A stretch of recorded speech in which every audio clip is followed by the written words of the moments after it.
Ceann Comhairle tá orm a chur nua dit gur éirí mé as ifig mar híseach inné trína chuir sin in úl don uachtaráin do bhun an bhunreachta. Yesterday, I resigned from the office of Taoiseach by placing my resignation in the hands of the President pursuant to the Constitution. I've had the privilege to serve for the past 20 years as a public representative, 13 years in Cabinet, 7 as leader of my party, as Taoiseach, Taoiseach and Taoiseach again. It has been the most fulfilling and rewarding time of my life. But today is the beginning of a new era for my party, a new chapter in my life, and a new phase for this coalition government. I want to offer some special words of thanks to my constituents in Castleknock, Blanchardstown and Dublin West, who've elected me to represent them on Fine Gael County Council and in Dáil on 5 separate occasions.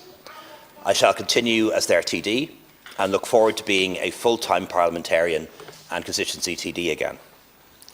I want to thank my loyal, brilliant and hard-working staff, most of whom left government buildings for the last time this morning when I did. I want to thank my party for choosing me to be their leader, for their support and confidence these past 7 years. And I want to thank my ministerial colleagues, past and present. They are among the most talented, committed and capable people I've ever known, and in particular Minister Coveney, who leaves government today as well. I also want to thank the Taoiseach and Minister Ryan. This historic government ended civil war politics in our Parliament and was the first to include Fine Gael, Fianna Fáil and the Green Party. The trust and respect that we've built up together ensured that this government remained solid and stayed the course, and I think will be a model for future coalitions of equals in this state and elsewhere. And I want to thank the civil and public service for their commitment to the state. They might not put themselves on the ballot papers in the way politicians do, but they do put public service first, and that ought to be recognised more. Ceann Comhairle, before I leave the seat, I want to offer some short reflections.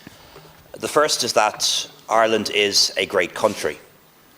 We've been a stable and continuous democracy for over 100 years, one of only a handful in the world. We have our problems, but we are free and prosperous and safe, with huge opportunities for our citizens that would have been unimaginable in the past. In almost every ranking, we're placed in the top 10 or 20 countries in the world of 200. We're not a failed state. We are a great state. We should love it, protect it, and build on all that's been achieved since independence to make it better still.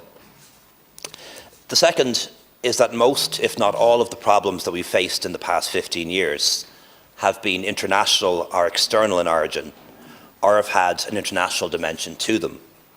The banking and financial crash, Brexit, the pandemic, inflation, the energy crisis, climate change, and migration. These are all problems with an external origin.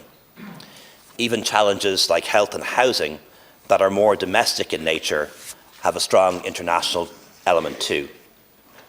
Health services are under pressure all over the world due to rising and ageing populations, the development of new and often expensive treatments, and a global skills shortage. Ireland is not an outlier on health, and when it comes to housing, much of the problems we face are linked to changes in the way that housing construction and purchase have been financed. As well as rising populations and incomes, there was a prolonged period of low interest rates and internationalisation of how new home building and mortgages are funded, which has meant profound changes in rental and housing markets globally. Ireland is an island, but it's not a separate planet.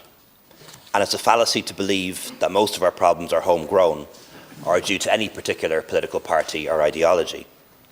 They're mostly global megatrends. We're a small ship on a big and restless ocean, and we need that ship to be crewed by good people. The only workable and sustainable solutions involve multilateralism, tackling these challenges with other countries through international bodies like the European Union, the UN system, the OECD, and through international agreements. And we must not lose sight of this. The third is to guard against excessive caution. The majority of officials, advisory bodies, and academics will recommend caution, playing it safe, conservative with a small c. It's not always the best advice. Certainly, had we known that the economy would recover so quickly after the crash, that it would not stagnate as a consequence of Brexit, that it would bounce back so strongly after COVID, many of the investment decisions we've made would have been made 2 or 3 years sooner, and policies that are now starting to show results would have done so much earlier had we been a little more confident. The fourth is health. Health is not a black hole, and health can be fixed. It's just expensive, takes time, and is never easy due to resistance to reform. Just don't give up. As the international medical journal, The Lancet, acknowledged a few weeks ago, Ireland in the past 7 years has become, and I quote, a more equitable place, not least in terms of health. People live longer and healthier lives than ever before. Most people no longer have to pay to see their GP or stay the night in a public hospital. Survival rates for stroke, heart attack and many cancers have dramatically improved in the past 10 years. Waiting lists have fallen for 2 years in a row and will again this year. Private practice is being disentangled and phased out of our public hospitals, and the budget for new buildings, IT and equipment has trebled. We now per capita have levels of spending and investment that are comparable with our peers.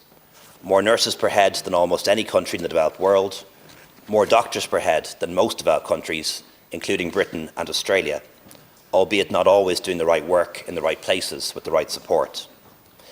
My point is that universal health care is achievable, but it will need ongoing leadership, political prioritisation and investment.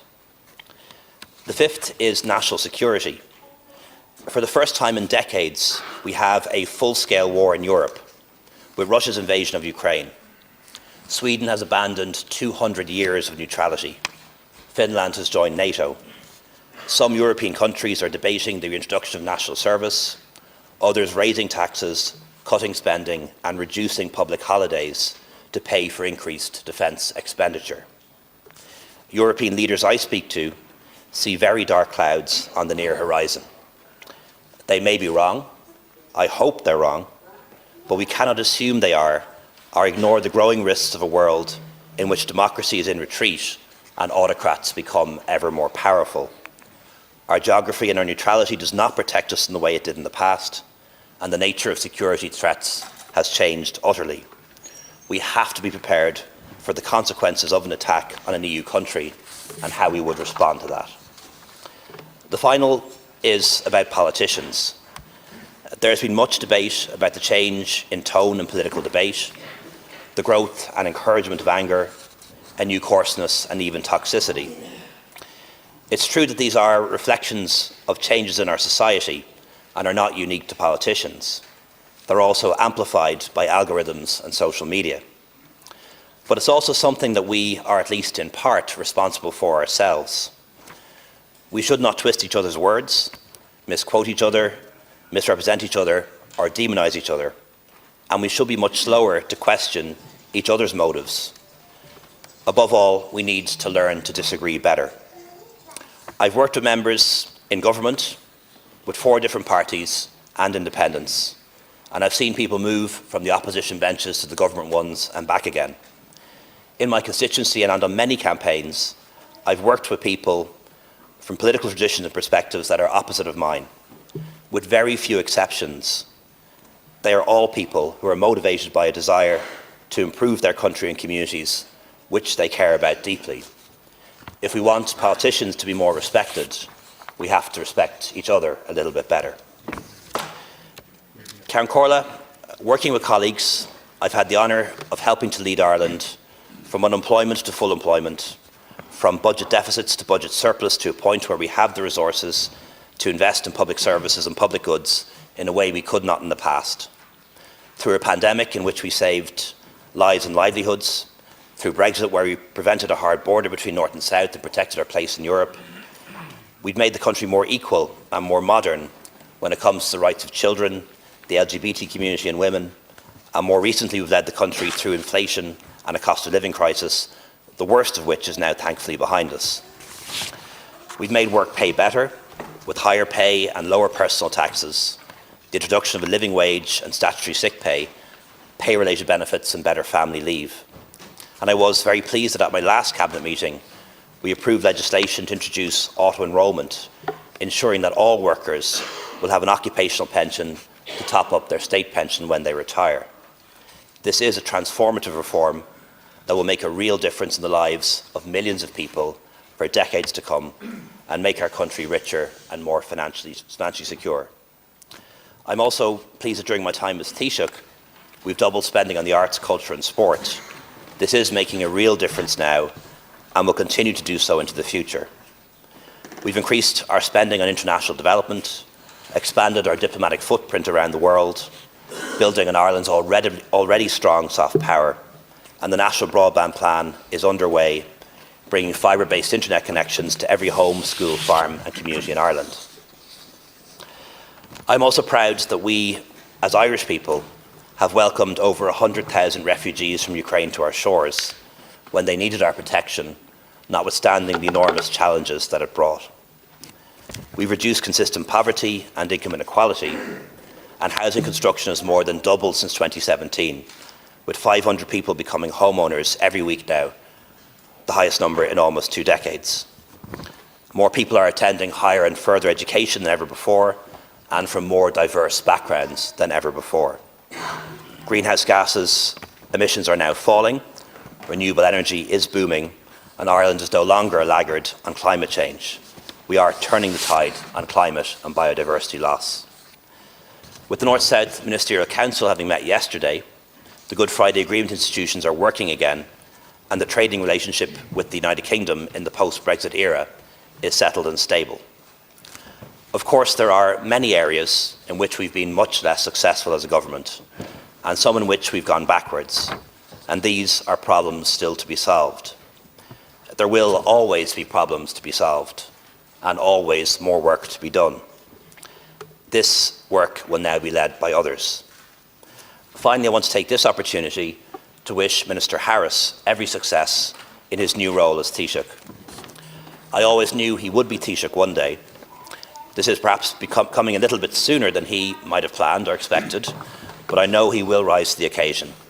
He has empathy, energy, experience, campaigning skills and political antennae to take us forward, and I look forward to voting for him and the new cabinet in the House later today. Gur míle agaibh.